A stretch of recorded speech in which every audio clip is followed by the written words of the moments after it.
এই মুহূৰ্তত আছে বিগ ব্ৰেকিং নিউজ। স্বাগতম জনাইছোঁ সাপোৰ্ট টিভি আৰু আসাম সাপোৰ্ট চেনেলটো যদি প্ৰথমবাৰ লাগিছে চেনেলটো সাবস্ক্ৰাইব কৰি বেল আইকনটো হিট কৰি ল'ব। বন্ধু-বান্ধৱীসকল, আজিৰ দিনটোত কেইবাটাও গুৰুত্বপূৰ্ণ আপডেট আহি পৰিছে। আজি হৈছে 31 ডিচেম্বৰ। আজি 5টা ডাঙৰ সিদ্ধান্ত লৈছে মুখ্যমন্ত্ৰী হিমন্ত বিশ্ব শৰ্মা ছাৰে। আপোনালোকক ইয়াত কেইবাটাও উল্লেখযোগ্য আপডেট আছে। আজি দিল্লীত কেইবাটাও কেবিনেট বৈঠকৰ সৈতে আলোচনা হৈছে আৰু কেইবাটাও কথা উল্লেখযোগ্য আপডেট আছে আপোনালোকক জনাই আছোঁ। এই ভিডিঅ'ৰ মাধ্যমেৰে আপোনালোকে চাই আছে সাপোৰ্ট টিভি এয়াৰ।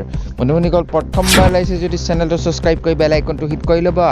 বন্ধু-বান্ধৱীসকল, বহুতো গুৰুত্বপূৰ্ণ আপডেট আহিছে। আজি হৈছে 31 ডিচেম্বৰ। ইয়াত কেইবাটাও উল্লেখযোগ্য আপডেট আহি পৰিছে আমাৰ হাতলৈ। আপোনালোকক জনাই আছোঁ এই ভিডিঅ'ৰ মাধ্যমেৰে আপোনালোকে চাই আছে সাপোৰ্ট টিভি চেনেলত। বন্ধু-বান্ধৱীসকল, প্ৰথমটো খবৰ আপোনালোকক জনাইছোঁ হিমন্ত বিশ্ব শৰ্মা ছাৰে উল্লেখযোগ্য।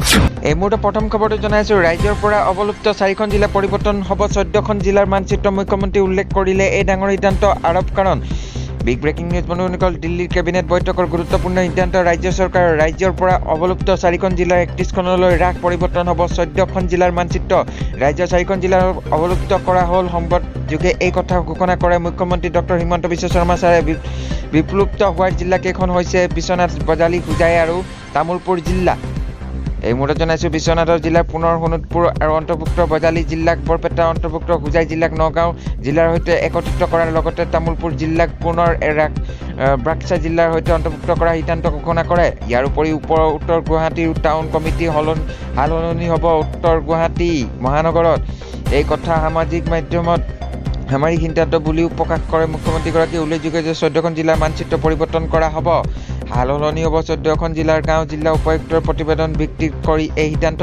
সংবাদমেলত মুখ্যমন্ত্ৰী এই সিদ্ধান্তই সদায় কাৰণে নহয়, জাতীয় জীৱনৰ স্বাৰ্থৰ বাবে সময়ৰ বাবে এই সিদ্ধান্ত লোৱা হৈছে বুলি উল্লেখ কৰে। এই সিদ্ধান্ত পৰৱৰ্তী সময় পুনৰ বিবেচনা কৰাৰ কথা উল্লেখ কৰে। সুকীয়া আৰক্ষী জিলা চলি থাকিব। যিমানবোৰ জিলা পঞ্চায়ত কাৰ্যালয় স্থাপন কৰা হৈছিল সেইবোৰ চলি থাকিব। সেই সিদ্ধান্ত ব্যক্তিগত লাভ বা দলীয় লাভৰ বাবে লোৱা নাই।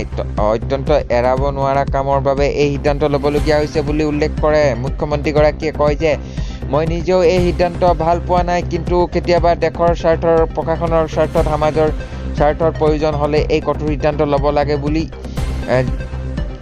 যিসকল ৰাইজে মনত দুখ পাইছে তাৰ বাবে মই তেখেতসকলৰ ওচৰত ক্ষমা বিচাৰিছোঁ। এই মুহূৰ্তত প্ৰথম আপোনালোকৰ বাবে আছে বেয়া খবৰ। দেশৰ 80 কোটি দৰিদ্ৰ জনতাৰ বাবে বেয়া খবৰ আহিছে। এই মুহূৰ্তত বন্ধু-বান্ধৱীসকল, আপোনালোকক জনাইছোঁ ৰেচন কাৰ্ড থাকিলেও নাপাব অতিৰিক্ত 5 কিলো চাউল। এই মুহূৰ্তত জনাইছোঁ বিগ ব্ৰেকিং নিউজটো। বন্ধু-বান্ধৱীসকল, আপোনালোকে চাইছে সাপোৰ্ট টিভি এয়াৰ।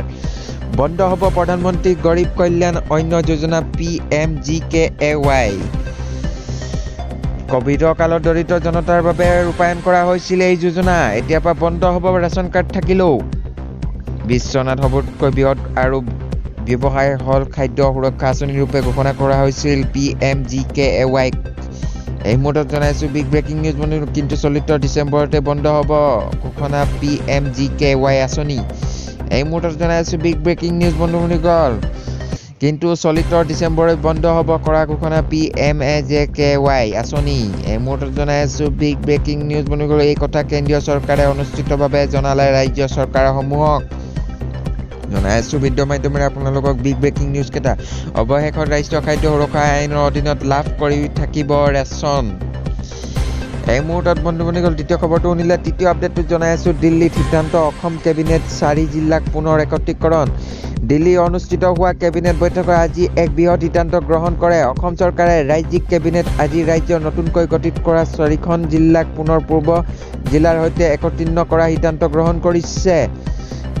মুখ্যমন্ত্ৰী হিমন্ত বিশ্ব শৰ্মাই সংবাদ মাধ্যমৰ আগত অৱগত কৰিছে অসম চৰকাৰৰ এই সিদ্ধান্ত। অসম চৰকাৰৰ সিদ্ধান্ত অনুসৰি শেহতীয়াকৈ সৃষ্টি হোৱা 4খন জিলা ক্ৰমে বিশ্বনাথ, হোজাই আৰু বজালী আৰু তামুলপুৰ পুনৰ পূৰ্বে বিভক্ত কৰি অনা জিলাকেইখনে হৈছে একত্ৰিত কৰা হৈছে। বিশ্বনাথ জিলা শোণিতপুৰ জিলাৰ পৰা বিভক্ত হৈছিল। এই নতুন জিলা হিচাপে স্বীকৃতি লাভ কৰাৰ বিপৰীতে হোজাই পূৰ্বে নগাঁও জিলাৰ সৈতে আছিল। এই মুহূৰ্তত জনাইছোঁ বিগ ব্ৰেকিং নিউজ। বন্ধুসকল, থাৰ্ড আপডেটটো আপোনালোকক জনাই আছোঁ গুৰুত্বপূৰ্ণ। আনহাতে বজালী আৰু তামুলপুৰত আছিল ক্ৰমে বৰপেটা আৰু বাক্সা জিলাৰ অন্তৰ্গত।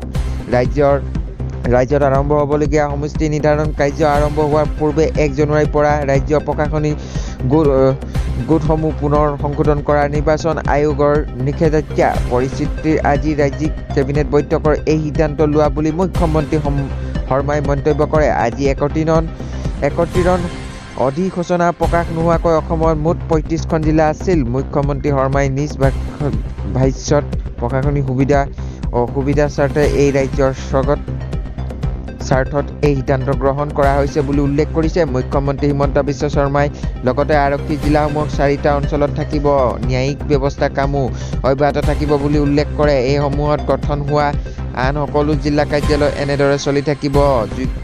কোনো কৰ্মচাৰী বা বিষয়াই কোনো অসুবিধাৰ সন্মুখীন নহয়। শৰ্মাই লগতে তেওঁ কয় যে বিশ্বনাথ, হোজাই, বজালী আৰু তামুলপুৰত এতিয়া প্ৰত্যেক মহকুমা বিষয়া কাৰ্যালয়ত পৰা প্ৰশাসন পৰিচালিত কৰা হ'ব। তেওঁলোকে মূল জিলাসমূহৰ উপযুক্ত সৈতে নীতি কাম।